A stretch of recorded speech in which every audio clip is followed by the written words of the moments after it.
টাঙ্গাইলের পরিবহন সেক্টরকে চাঁদাবাজির স্বর্গরাজ্য বানিয়েছিলেন আপন দুই ভাই বড় মনির ও ছোট মনির। তাদের বিরুদ্ধে চাঁদাবাজির অভিযোগ করেছে খোদ জেলা বাসকোচ মিনিবাস মালিক সমিতির নেতারা।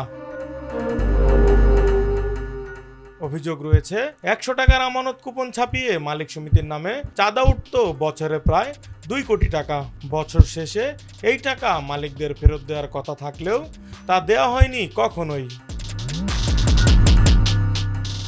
বাৎসরিক পিকনিকের নামে আনন্দ ভ্রমণ তহবিল কুপন ছাপিয়ে সারা বছর প্রতিটি বাস থেকে ৫০ টাকা করে চাঁদা তোলা হয়। এই তহবিল থেকে বছরে আদায় হচ্ছে প্রায় কোটি টাকা।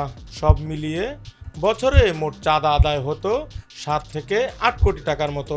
এসব টাকা শ্রমিক কল্যাণ তহবিলের নামে ভাগ বাটোয়ারা করে নিত দুই ভাই এমপি তানভীর হাসান ছোট মনির এবং তার বড় ভাই গোলাম কিবরিয়া বড় মনির।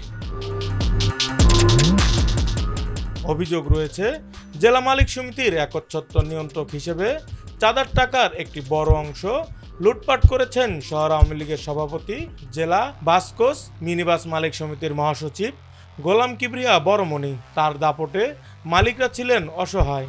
এতদিন তারা মুখ বন্ধ করে সব সহ্য করে গেছেন। কথিত আছে মাদারীপুর ২ আসনের সংসদ সদস্য ও আওয়ামী লীগের সম্পাদক মণ্ডলীর সদস্য শ্রমিক ফেডারেশনের সভাপতি শাহজাহান খানের মেয়েকে বিয়ে করেন এমপি ছোট মনির। এরপর থেকেই পরিবহন খাতে একচ্ছত্র আধিপত্য গড়ে তোলেন এই দুই ভাই। শাহজাহান খানের মেয়ের নামে সার্বিক পরিবহনের শেয়ার নিয়ে ঢাকা টাঙ্গাইল রুটে জোরপূর্বক বাস সার্ভিস পরিচালনা করতেন তারা। বৈষম্য বিরোধী ছাত্র জনতার আন্দোলনের তোপের মুখে আওয়ামী লীগ সরকার প্রধান শেখ হাসিনা দেশ ছাড়েন। এরপর থেকে বড় মনির তার ভাই ছোট মনির আত্মগোপনে চলে যান। তারা দুজনে আত্মগোপনে যাওয়ার পর তার কর্মকাণ্ড নিয়ে মুখ খুলতে চাইলেও তাদের পরিচালিত ক্যাডার বাহিনী প্রকাশ্যে থাকায় ভুক্তভোগী মালিকরা ক্যামেরার সামনে কথা বলতে পারছেন না। তাদের এসব চাঁদার টাকার ভাগ নিতেন জেলা আওয়ামী লীগের সভাপতি ফজলুর রহমান ফারুক। ক্যামেরার সামনে কথা বলতে না চাইলেও একাধিক বাস মালিক এসব অভিযোগ করেছেন। সরকার পতনের পর আওয়ামী লীগের এই নেতাও গা ঢাকা দিয়েছেন। অবাক করার বিষয়টি হলো টাঙ্গাইল বাসকোচ মিনিবাস মালিক সমিতি চলছে রেজিস্ট্রেশন ছাড়া। অবৈধভাবে এখনও টিকে আছে মালিক সমিতির বর্তমান ক্যাবিনেট। বড় মনিরের সহযোগী হিসেবে মালিক সমিতির বর্তমান সভাপতি খন্দকার ইকবাল হোসেন, মিনিবাস বিভাগের সাধারণ সম্পাদক শফিউল আলম তুষার ও বাস বিভাগের সাধারণ সম্পাদক প্রদীপ পাল এখনও তাদের দায়িত্ব পালন করছেন। জানা যায় ২০১৫ সালে বাসকোচ মালিক সমিতির মহাসচিবের পদ দখল করে নেন বড় মনি।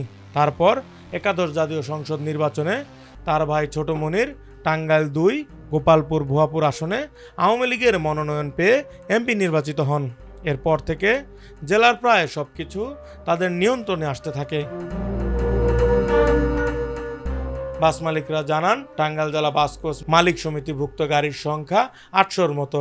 এর মধ্যে প্রতিদিন অন্তত ৪৫০টি বাস চলাচল করে। প্রতিদিন এক একটি বাস থেকে ৫০০ টাকা করে চাঁদা তোলা হয়। এই হিসাবে প্রতি মাসে চাঁদা উঠত ৬৭,৫০,০০০ টাকার মতো। বছরে টাকার পরিমাণ দাঁড়ায় ৮ কোটি ১ লাখ টাকা। এই টাকা সমিতি পরিচালনার ব্যয়, মালিকের আমানত, আনন্দ ভ্রমণ তহবিল, কাউন্টার মাস্টার ও লাইনম্যান সহ বিভিন্ন খাতে ভাগ বাটোয়ারা হতো।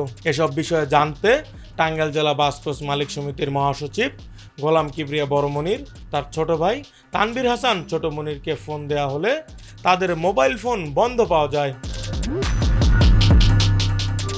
রাকিব হাসান, ভোরের পাতা।